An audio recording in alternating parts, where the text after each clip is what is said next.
Hello, my name is Jella Koreas, and this is video assignment 12. The topic that had the biggest impact on me in the course was paraphilic disorders. More specifically, paraphilia. But there is a difference between paraphilia and paraphilic disorders. Basically, I didn't realize that having an unusual sexual interest isn't automatically a disorder. It is only a disorder when it causes distress, impairment, or involves a non-consenting person.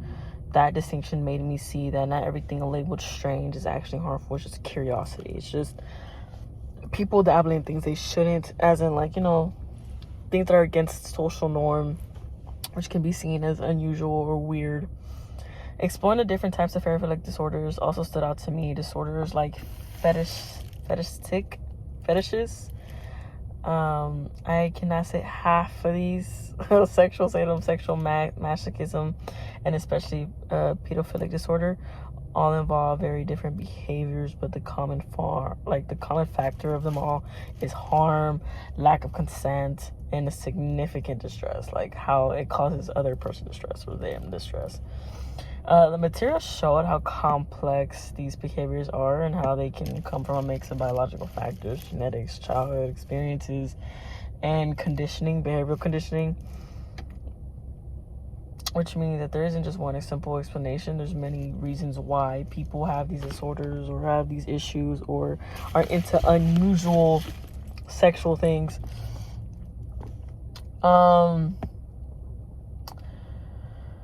What really impacted me or drew me into this whole topic was that about how far some people's desires can drift from normal boundaries.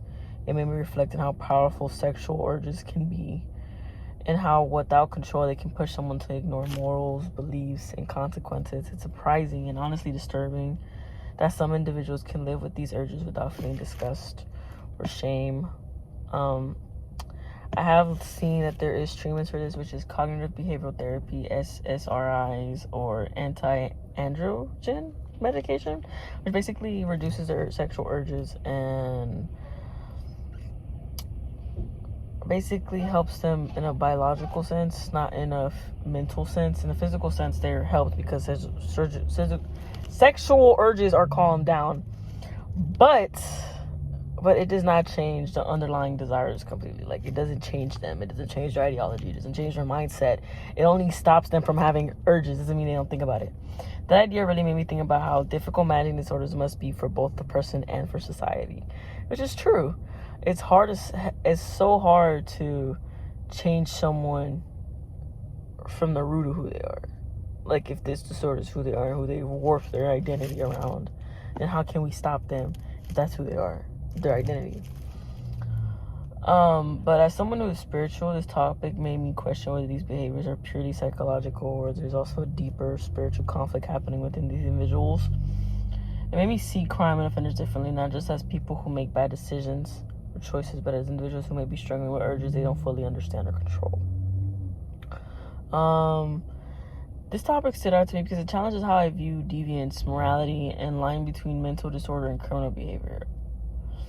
I walk away with so many questions and so little answers about these disorders and how we can fix them and how we can move on, or if there's a way to change these people. And there's not really many answers, just so many questions. Is it more than just a mental health issue, but something that is spiritual, something that is within them, and seen as something that can be more obscure, more hard to control?